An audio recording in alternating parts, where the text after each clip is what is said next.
Hey everybody, Mega Ruler 31 here for FSIDFS. Going to do a quick breakdown of the F1 slate that's coming up. On the East Coast, it's 1 a.m.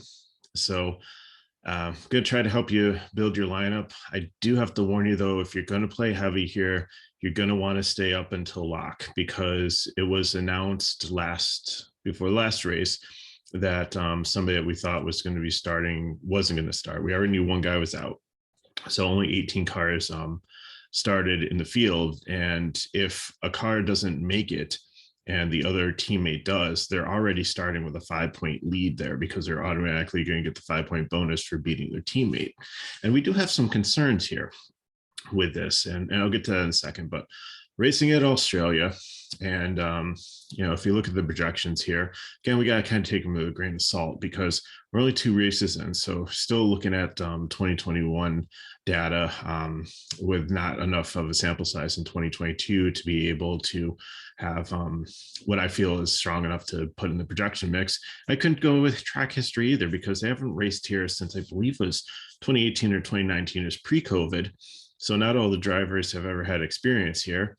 And, in reading up on this track, it looks like they reconfigured it and repaved it. So even the ones that have run here before, it's so different, and it's a different car too, that I don't think any of it really applies. So just throwing out track history also here. So we're pretty much going on what happened in qualifying and practice to kind of try to figure out how to break this down.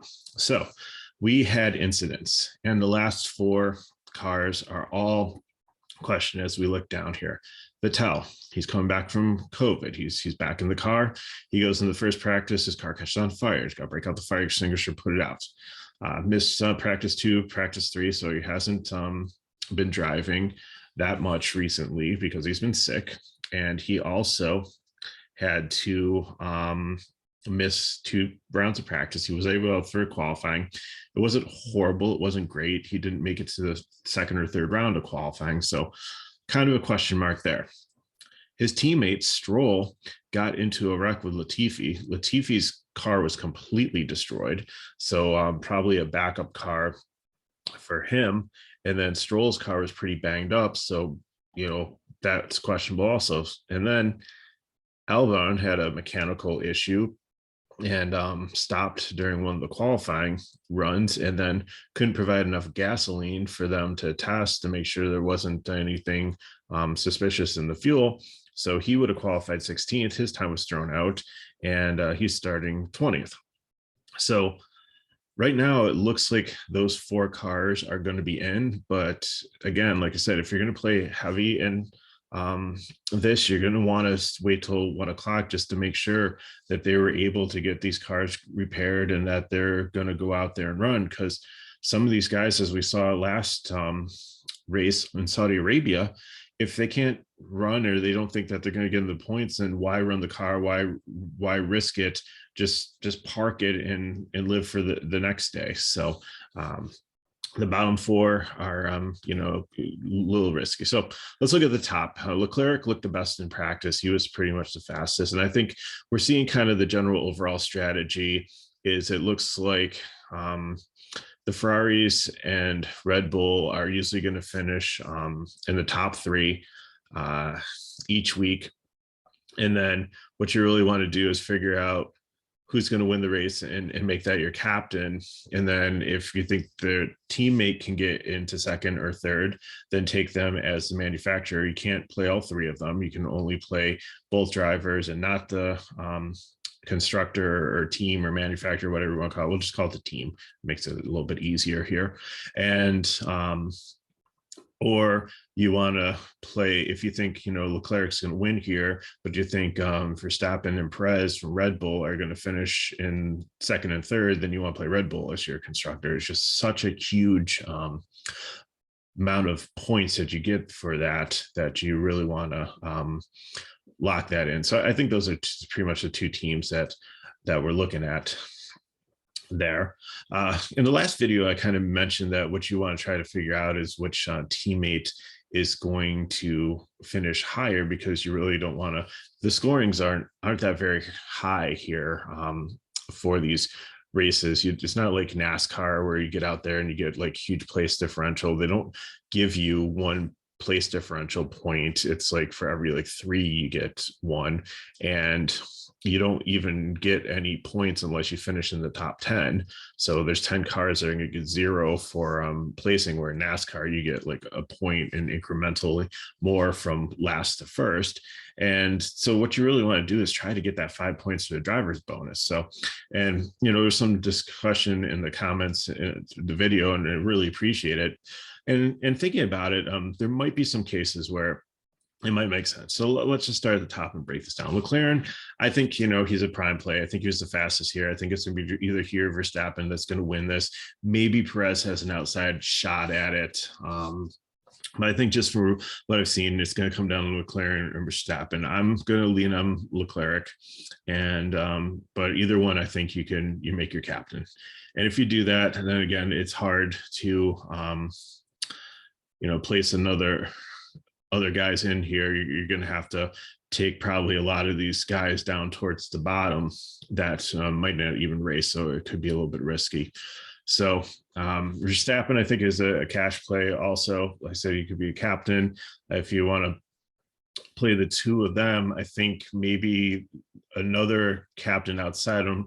Prez would be a GPP for a captain if you think that he can win this race and be quiet. I mean, I believe he had the pole at Saudi Arabia, but he kind of faded back, and I think he had a pit issue. I think he pit right before like the caution car came out, and that kind of messed him up, and he just couldn't get back up there. So it was Verstappen and Leclerc to battle out for the finish. But Norris has looked really good in qualifying and in practice, and maybe he gets up into the top 3, and maybe a very outside chance of winning it here. But at 6,400, his being captain is only 9,600. I might throw in a lineup in there with him as captain, and then see if I can get like a Leclerc and Verstappen in the same lineup too. And maybe that's an alternate build that I would look for in GPP line. But maybe you could do Norris in cash, because it does get you some of these really expensive drivers in. So just something to consider there too. The Mercedes, I think, are both GPPs. Hamilton and Russell, they seem pretty even. You don't know which one's going to get the 5 points. In GPP, if you want to get crazy and stack, like, and here's where you might consider playing both of them, because they're both probably definitely going to finish in the top 10. So you're definitely going to get points for them for that. And you're going to definitely get the 5 points for one of them. So I mean, that's the thing too. But I think with these McLaren cars, I think that's even better, because Ricardo looked decent also. And even if he falls down a little bit, I have him, my projected finish for him is 10th, so he's still in the points there. So he won't get a 0 if Norris beats him. But if he ends up beating Norris, then I don't see Norris not finishing in the top 10 either. So that's a way that if you want to play both drivers, and they're relatively cheap, you're actually talking about 11.6 to play both of them, which is only 100 more than playing Leclerc. So that's definitely something that I would consider, and maybe even in cash, because like I said, you're probably not going to get a 0. You're probably going to get a couple points for them finishing in the top 10, both cars. One of them is going to get the 5-point bonus there. So and it's a lot cheaper than trying to roster the Mercedes there and capture it the same way.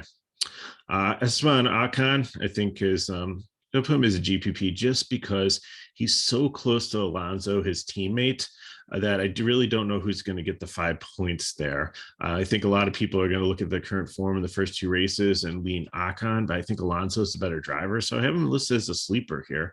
A little bit of a savings there too. So, you're getting him for 5,800 and you're getting Ocon for 7,000. So, in some of my cash builds, I think I'll play a little bit of Alonso there. And I think he can definitely finish in the top 10. He's looked pretty good there, and he might be able to get up ahead of Ocon. So in between them is Carlos Sainz Jr. here. The other Ferrari teammate to Leclerc. He actually looked good in practice, but he didn't have a good qualifying. But he's had some issues with the car this weekend. So him as a GPP, because he's so far away from Leclerc, and Can you get up there into the top 3? Yes, potentially. I think so. If you're playing multiple lines, he's one to rotate in as captain in a GPP, but really don't feel solid with him as cash play. And that's why I kind of like Red Bull over Ferrari, because I think he's going to have a hard time getting all the way up there, just with the issues that he had with the car, the traffic in between him, to be able to get a top 3 and on the podium this week. Pierre Gasly, I think, is a cash play. I think he's better than Yuki. I mean, Yuki definitely could get ahead of him. They're very close there, but I think looking at like the practice speeds and stuff, that Gasly should be able to beat his teammate. Yuki is a good punt there too, at only 4,000. If you think that you want to take the chance that he's going to get ahead of Gasly and get the 5 points there, then that's good too. Bottas, I think, can get up into the top 10. I think he's a cash play, a little expensive at 8,000. Better driver than Zhu. I think he can move up a couple places there, maybe get 3 places to get some place differential points, possibly get into the top 10. So I like him there. Like I said, Tsugo and Zhu, they just be leverage plays for the people who are playing like Bottas and Gasly, because they think they're the better driver on the team, trying to get the 5 points there. They be the leverage play in the 4K range. The Haas team, I'm definitely fading Magnussen because there's too close between he and Schumacher to figure out who's going to get the 5 points. I think that the other one's going to get a 0 because I don't think they get into the top 10 or really have place differential that we're looking at there. So you're taking a 0 with one of them. These guys are really expensive. So I have no problem taking the swing on Schumacher and hoping that he gets in. If he gets a 0, that's fine at 46. But if Magnussen gets the 0 at 78, that really hurts you. And you just can't take that hit in cash at all. Okay, now we're down to our bottom guys. And again, this might be a strategy too, where we talked about, would you play both teammates in if all these cars start, and Vettel and Stroll, I think, Stroll having the damage there and Vettel just having the mechanical like fire issue with the fuel line or something. It looks like they had it fixed because they ran with qualifying. I would definitely take Vettel. If you're taking one of them, if you want to put both of them in, then, it's really cheap. This is going to help you get like Verstappen and Leclerc in the same line and have one of them as captain and be able to take like Red Bull or Ferrari as your constructor manufacturer team there. With Latifi and Albon, I think, Albon, that was just a fluke thing. He did qualify 16th. I don't think that he's going to get up into the top 10 and score points there, but I do think that he can beat Latifi, that he should get some place differential from the back, especially if some of the cars aren't completely fixed after the wreck, or somebody else has an issue there, could move up 3-4 spots.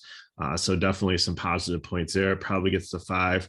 I think, at 3,400, he's like a real sleeper there. So that's our breakdown here. Again, 3rd week, we're still trying to learn this. Each week we learn more and more and do better and better. So again, it's my advice. If you want to set in, forget it, that's fine. Just don't play super heavy, because if we do find out that Vettel or Latifi or Stroll or even Albon, that whatever happened during qualifying was even more serious and he can't race, or the whole fuel issue, they ban him from the race, because right now they said he could still start, but I saw someplace it might still be pending.